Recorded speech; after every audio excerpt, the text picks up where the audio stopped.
अधिग्रहण बिल पर विवाद फिर से गहराया।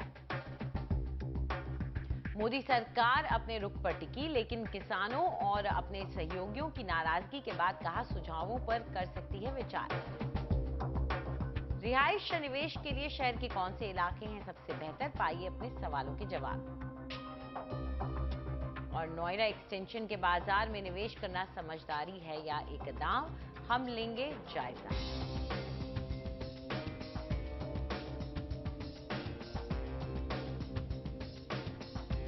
जमीन अधिग्रहण विधेयक के मुद्दे को एक बार फिर अन्ना हजारे का आंदोलन सुर्खियों में ले आया है। इस विधेयक को लेकर सरकार अपने रुख पर अड़ी नजर आ रही है, जबकि ज्यादातर पार्टियां इसका पुरजोर विरोध कर रही हैं। जो मुद्दे खास तौर पर विरोधियों के निशाने पर हैं, वो हैं रक्षा उत्पादन, ग्रामीण इंफ्रा, औद्योगिक कॉरिडोर के लिए जमीन अधिग्रहण के वक्त जमीन मालिक किसानों की सहमति जरूरी नहीं होना, राष्ट्रीय सुरक्षा, रक्षा, ग्रामीण इंफ्रा, औद्योगिक कॉरिडोर के लिए जमीन अधिग्रहण से पहले सामाजिक प्रभाव का आंकलन जरूरी नहीं, राष्ट्रीय सुरक्षा, रक्षा, ग्रामीण इंफ्रा के लिए उपजाऊ जमीन का भी अधिग्रहण मुमकिन, और 5 साल में प्रोजेक्ट शुरू नहीं हुए तो जमीन किसानों को वापस नहीं होगी। साथ ही किसी नियम की अनदेखी करने वाले अधिकारी कानूनी कार्रवाई के दायरे से बाहर हैं, बिना इजाजत केस नहीं किया जा सकेगा। तो ये सारे ऐसे मुद्दे हैं जिन पर विवाद खड़ा है।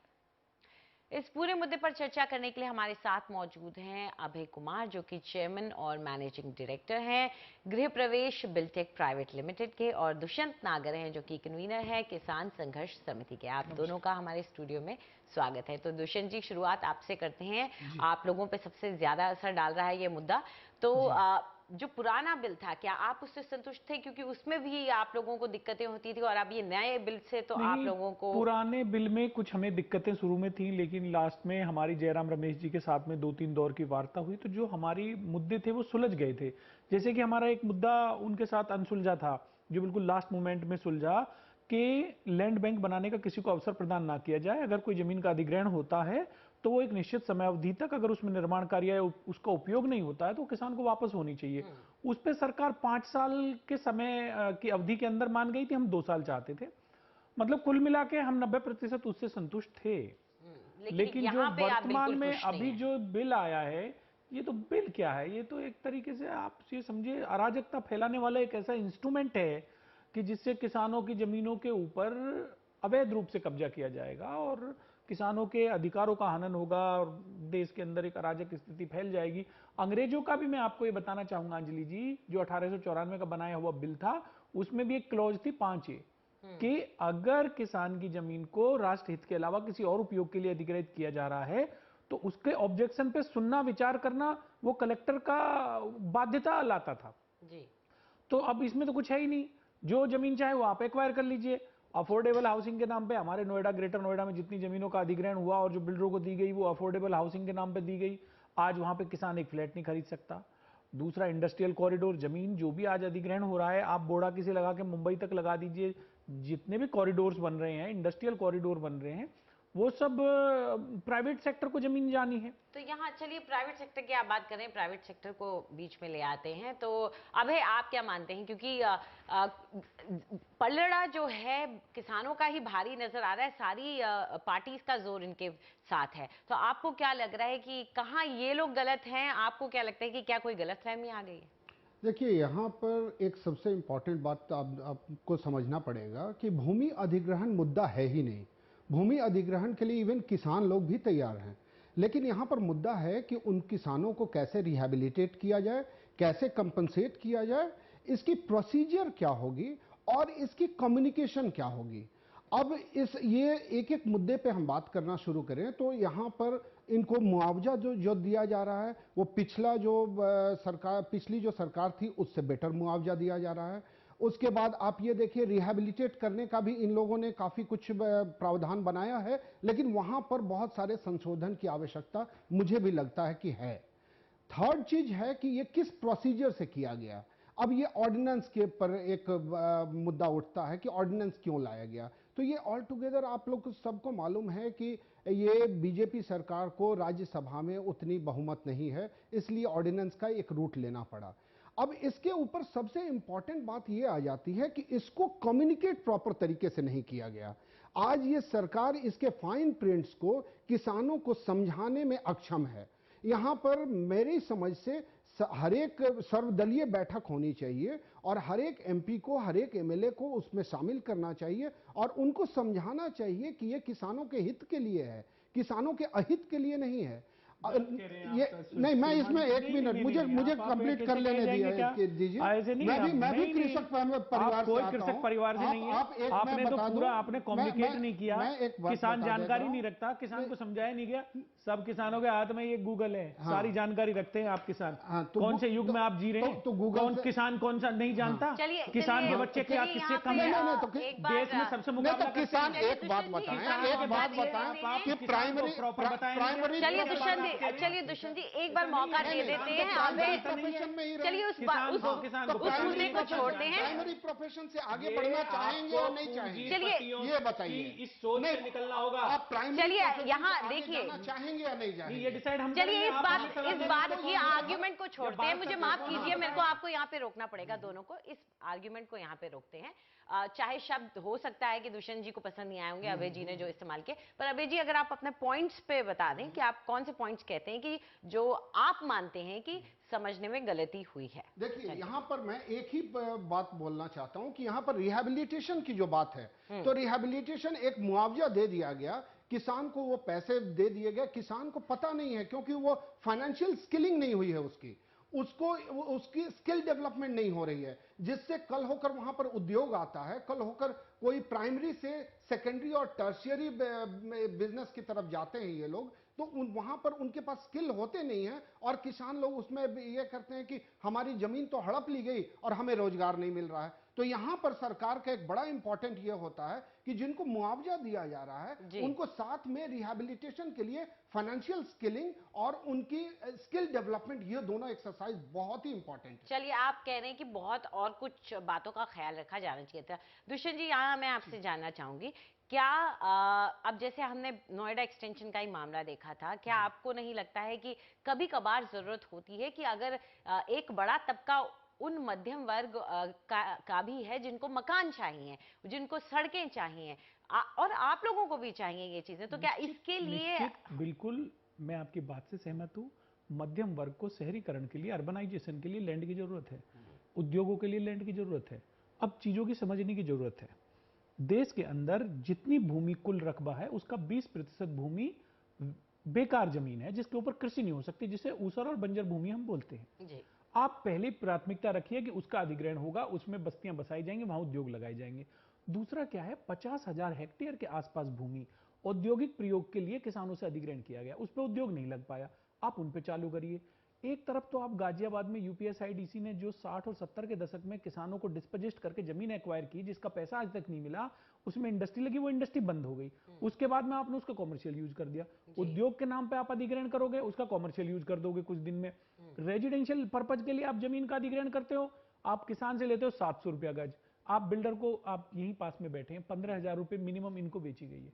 तो बीच का मार्जिन कहाँ है? इसीलिए राहुल गांधी जी की जो पिछली कांग्रेस की गवर्नमेंट थी, उसमें राहुल जी के अथक प्रयास के बाद में एक ऐसा बिल प्रारूप ले पाया, शक्ल ले पाया, जिसमें यह था कि किसानों की हेयरिंग होगी, किसानों की सुनवाई होगी, मार्केट रेट का 1-2 गुने से 4 गुने के बीच में एक राशि तय की जाएगी, सोशल इंपैक्ट असेसमेंट होगा।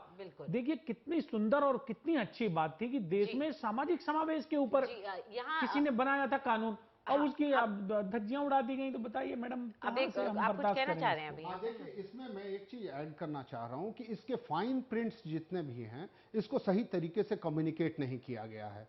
इसमें बहुत सारे प्रावधान ऐसे हैं जो पिछली सरकार ने लाई थी, जैसे उसमें 13 ऐसे चीज थे जिसके लिए वो लैंड एक्विजिशन कर सकते थे, और वो एक्विजिशन में वो मुआवजा डबल और 4 टाइम्स का जो प्रावधान है शहरी क्षेत्र का और ग्रामीण क्षेत्र का, वो वहां पर 13 क्षेत्रों में था, जिसको घटाकर इन लोगों ने 4-5 क्षेत्र में कर दिए, और इन लोगों ने सारे को एक इस पे लाकर उसके मुआवजा को बढ़ा दिया। चलिए यहाँ एक सवाल में आपसे जो ऑब्जेक्शन है, मैं एक छोटी सी बात ऐड करना चाहूंगा। हमारे मित्र बड़े किसानों की चिंता करने में इनका स्वागत करता हूं।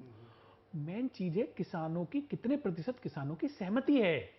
कितना किसान जमीन देने के लिए तैयार है, उसके ऊपर जो सामाजिक परिवेश में असर पड़ रहा है उसका अध्ययन करके उसके लिए आपने क्या प्रोग्राम बनाया है।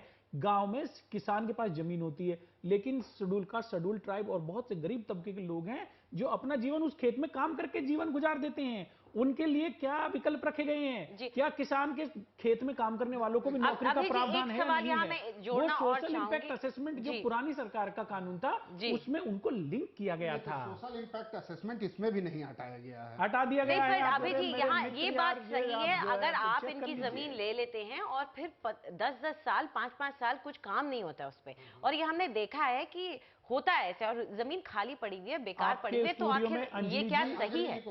आपके स्टूडियो में बैठ के मैं कह रहा हूं, मेरी जमीन 3 रुपए प्रति गज सेक्टर 32 नोएडा में 1976 में एक्वायर की गई और 2011 में उसको 1,07,000 रुपए पर स्क्वायर मीटर बेचा गया। नोएडा में तो खैर हमने देखा कि बहुत औद्योगिक जमीन के नाम पे लेकर के बाद में उसको हमने रेजिडेंशियल, उसका लैंड यूज चेंज हुआ, लेकिन ये एक सवाल मुझे भी खटकता है कि आखिर इस्तेमाल नहीं हुई तो वापस क्यों नहीं? नहीं तो ये अंजलि जी, इसमें ये बात समझिए, ये भूमि अधिग्रहण ऑर्डिनेंस ये लाया क्यों गया? ये इसमें बहुत सारी खामियां थी। भूमि अधिग्रहण का जो प्रावधान सरकार ने बनाया था उसमें बहुत सारी खामियां थी, बहुत सारे संशोधन की आवश्यकता थी। अब एक चीज जान लीजिए कि ये लोकतंत्र का, 1 मिनट मुझे कंप्लीट किया जाए, मुझे कंप्लीट करने में सहायता प्रदान कर रहा हूं। नहीं, मुझे कंप्लीट करने दिया जाए कृपया करके। मैं ये बता रहा हूं कि ये लोकतंत्र का 5वां स्तंभ होता है प्रेशर ग्रुप, और ये प्रेशर ग्रुप बहुत अच्छा काम कर रहा है। आप लोग भी बहुत अच्छा काम कर रहे हैं कि आप उस पर डिस्कशन चाहते हैं, आप उसमें संशोधन चाहते हैं, आप उसमें और भी अच्छाइयों को ये लाना चाहते हैं, तो ये तो हम लोग सब आपको सपोर्ट कर रहे हैं। इसमें हम कभी भी नहीं चाहते हैं कि आपका अहित हो, लेकिन सरकार को ये किसानों का अहित नहीं हो रहा है, इसको कम्युनिकेट प्रॉपरली करना होगा, अदरवाइज ये बिल ऐसे ही खटाई में पड़ेगा। चलिए इस पर मुद्दे बहुत, नियति ही खटाई में पड़ने की है। ये बिल पड़ेगा ही खटाई में। चलिए देखते इसकी हैं नियति ही खटाई में। मैडम, मैं बात खत्म करने से पहले कुछ चीज कहना चाहूंगा।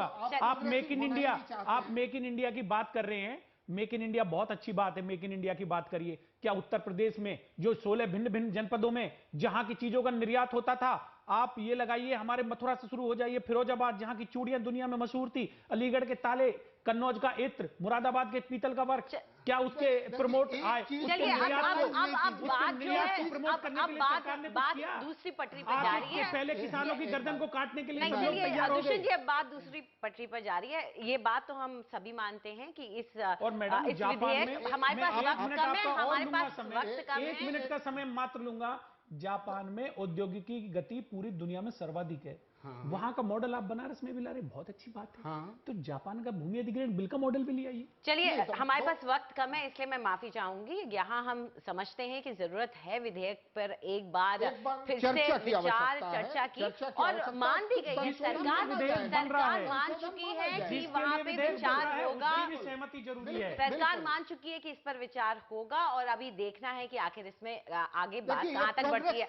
माफी चाहूंगी मैं। फिलहाल वक्त एक छोटे से ब्रेक का, लेकिन उसके बाद प्रॉपर्टी खरीदने और बेचने की हम सारी उलझने आपकी सुलझाएंगे, आपके सवालों के जवाब देंगे, आपको बताएंगे कौन सी प्रॉपर्टी है हॉट।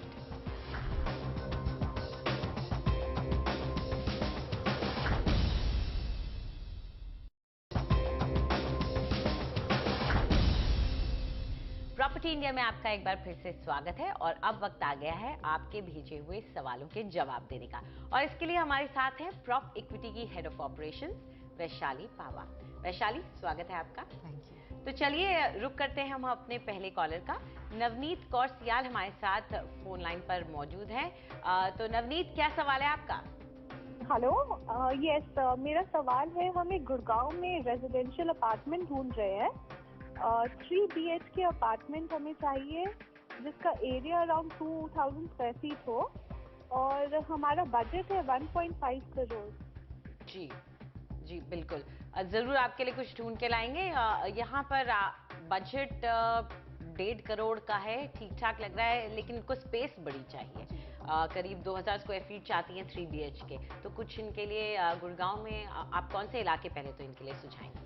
नवनीत जी, आपके लिए हम गोल्फ कोर्स एक्सटेंशन रोड में सेक्टर 66 और सेक्टर 67 और एरियाज सेक्टर्स बिटवीन सोना रोड एंड NH8 पे सेक्टर 72 का चुनाव करके लाए हैं। सेक्टर 66 एंड 67 हमने इसलिए चुना है बिकॉज ये सेक्टर को ऑल्टरनेट कनेक्टिविटी भी मिलती है सोना रोड से, और सेक्टर 72 SPR पे लोकेटेड सेक्टर है, इसकी भी डायरेक्ट कनेक्टिविटी है सोना रोड से जो करीब 1.5 किलोमीटर की दूरी पे है और काफ़ी वेल डेवलप्ड सोना रोड के सेक्टर्स के करीब पड़ता है। आइए कुछ आंकड़े आपके साथ शेयर करें इन दोनों क्षेत्रों के। कुल मिला के प्रोजेक्ट्स देखें तो गोल्फ कोर्स एक्सटेंशन रोड पे 15 हैं और एरियाज बिटवीन सोना रोड और NH8 में करीब 12 प्रोजेक्ट्स हैं। Total supply golf course extension road पे 6,200 यूनिट्स की है और एरिया बिटवीन सोना रोड और NH8 पे 5,040 यूनिट्स की सप्लाई है। उपलब्ध units golf course extension road में 150 हैं और एरियाज बिटवीन सोना रोड और NH8 में 35 यूनिट्स उपलब्ध हैं, तो काफ़ी कम है। इसी वजह से inventory overhang golf course extension road पे करीब 6 महीनों की है और एरियाज बिटवीन सोना रोड और NH8 में ना के बराबर।